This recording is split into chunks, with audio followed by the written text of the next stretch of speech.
the people they were not under our law, right? So they got a right to go there. But the thing is, that issue undermines our democracy.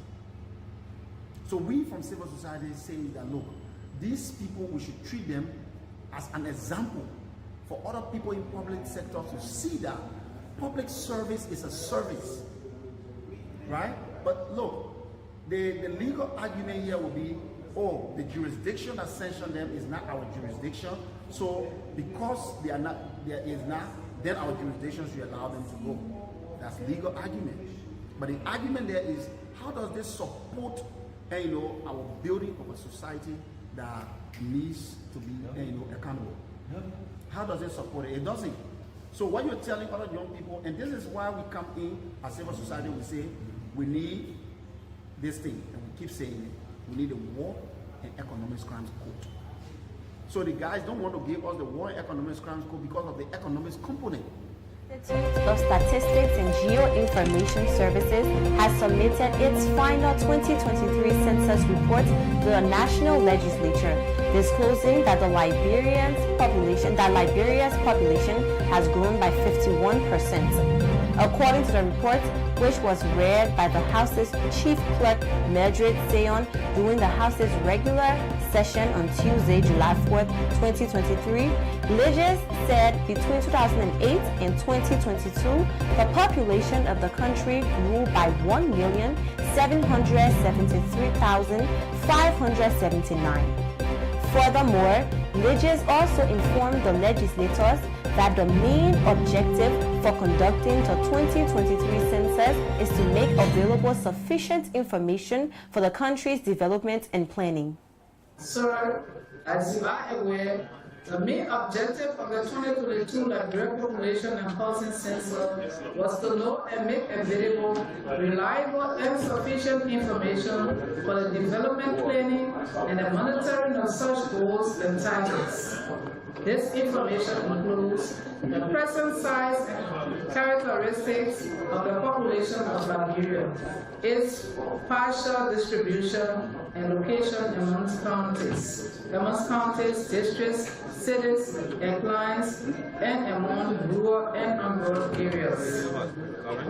The data set is disaggregated by sex, age, race, ethnicity, migratory status, disability, geographical location, and other characteristics relevant to the national context. Please accept assurances of my highest esteem as we strive to include relevant and quality statistics in Liberia. Kind regards, sincerely, Lawrence A. George, Senior, Acting Director General. Mr. Speaker, honorable ladies and gentlemen, as a reading of a communication from the Acting Director General of Legis submitting the final report of the National Census of Liberia. Well, viewers, if you're just joining us, you're watching WAEC TV News, a half-hour news presentation on major happenings in and around Liberia. Today is Tuesday, July 11th, 2023, and I'm Vanessa P. Carney. One of our top stories we're following: over 1,000 examiners have begun the marking of the 2023 exam papers across the country. And still to come, the National Youth League for Transparent Elections alarm over alleged conflict of interest at the National Legislature. This plus much more still ahead of us right after this break.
Welcome back to Boss TV News.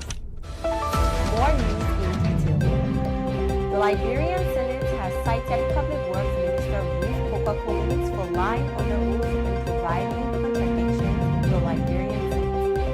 On Tuesday, July 11, 2023, the plenary of the Liberian Senate invited the Ministry of Public Works with management of various companies that were awarded contracts with fundings for the construction of the maintenance of the Liberian. The plenary was also concerned about horrible road conditions in the country, coupled with contracts awarded with payments made to companies that had failed to live up to the intent and obligations of said contracts. But Senate Pro Tem Abachie termed the information provided by the minister as a blatant lie and a deceit and threatened to detain the minister for fabricating. He said, contrary to the minister's claim, the road in question is not horrible, and it baffles him to have heard the Minister of Public Works lying under oath and deceiving the Liberian people with nothing being done on said road. NAMOD, Partner for Democratic Development, has alarmed over the continuous allegations of conflicts of interest and corruption within the Liberian legislature. According to NAMOD, the statement made by the Senator Abraham Darius Dillon about construction companies that have been contracted to construct roads being owned and operated by some sitting lawmakers, including Representative Edward W. Kafia, Chair, Public Accounts and Expenditure Committee, Representative Thomas P. Falla, Chair, Ways, Means, Finance and Development Planning Committee, and Senator Sir H. Joseph, the Chair, Executive, and a member of Ways, Means, Finance, Budget, and Health. According to the Monrovia County Senator, because of the lawmakers' involvement with these construction companies, many of them are reneging on their responsibilities with nothing being done to hold them accountable after allocating and collecting funds from the Liberian government to construct these roads. NAMOD, through its head, Dale Gbotoe, used the occasion to call on the President Pro Tem of the Liberian Senate and Speaker of the House of Representatives to launch an investigation over the allegations immediately. And it is about accountability, as it is about accountability, integrity of the legislature, and also undermine the national development agenda of the country. Over 1,000 examiners on Tuesday commenced day one of the marking of the 2023 WAEC exam papers. According to the head of WAEC, Dale Gbotoe, the objective component of the marking has been fully completed. Speaking at the opening of the National Coordination meeting, Mr. Gbotoe encouraged the examiners to do their best and not to compromise their professionalism. If you love this nation, if you are a patriotic citizen, please do not compromise by anything. We have passed by the administration stage, we have come to the scoring stage. This is where your role is starting on. You have an important role to play. We don't expect you to compromise validity at this stage. And we will stand up here and say a lot, but we have other things to do. In concluding, let me say this. As we prepare for the upcoming general and presidential elections, we want to firstly inform us, every one of us said, that WAEC is an apolitical institution. We all have our right to vote. But when you are on WAEC facility, when you are working to work for WAEC, politics, that's right. Meanwhile, the head of WAEC also warned the examiners to do their work, be focused, and avoid politics. Anyone who compromises validity harms this nation. This is the reason for which I have been saying this over and over, and I will say it here again. Anyone who undermines the work that WAEC does is an enemy of the state. I will repeat myself, maybe you didn't hear me. Anyone on the mass, the work that WAEC does, you are an enemy of this state. You don't love this nation. You don't love the future of this nation. You are killing the future of the nation. Political commentator Henry Costa has described Unity Party's tender-bearer Joe Gbotoe as alleged betrayal due to refusal to live up to the planned promise of making him, Henry Costa, his running mate in the October 10, 2023 elections. According to Costa, initially, Unity Party's tender-bearer promised to make him his running mate upon receiving the alleged amount of US $30 million, but did not live up to such promise. And on the very next day, Saturday, February 11th, I received the long-awaited answer from the financial backers. They first expressed their disappointment in me for not accepting their offer to run for president.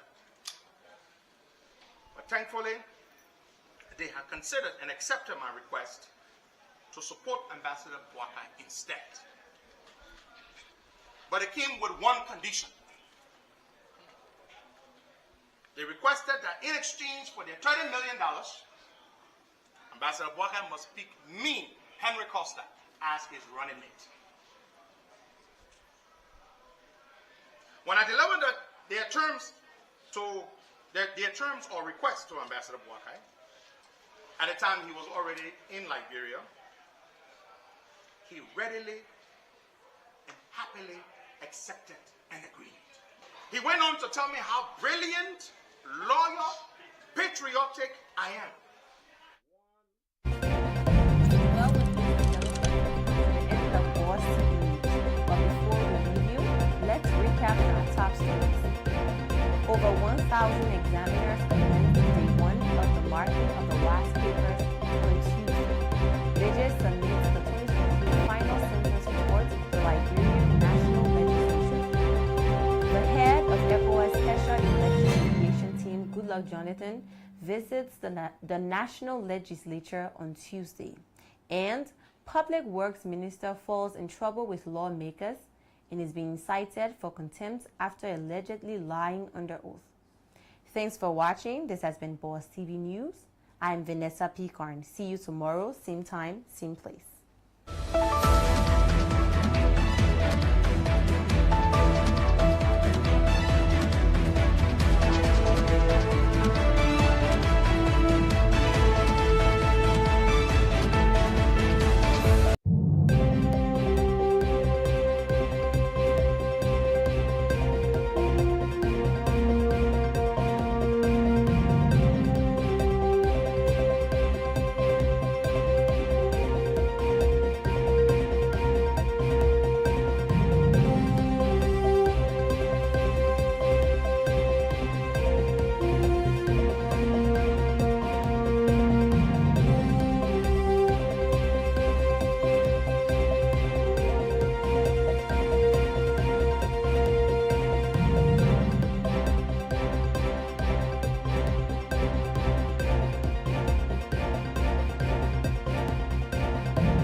complexion thing, a connection thing.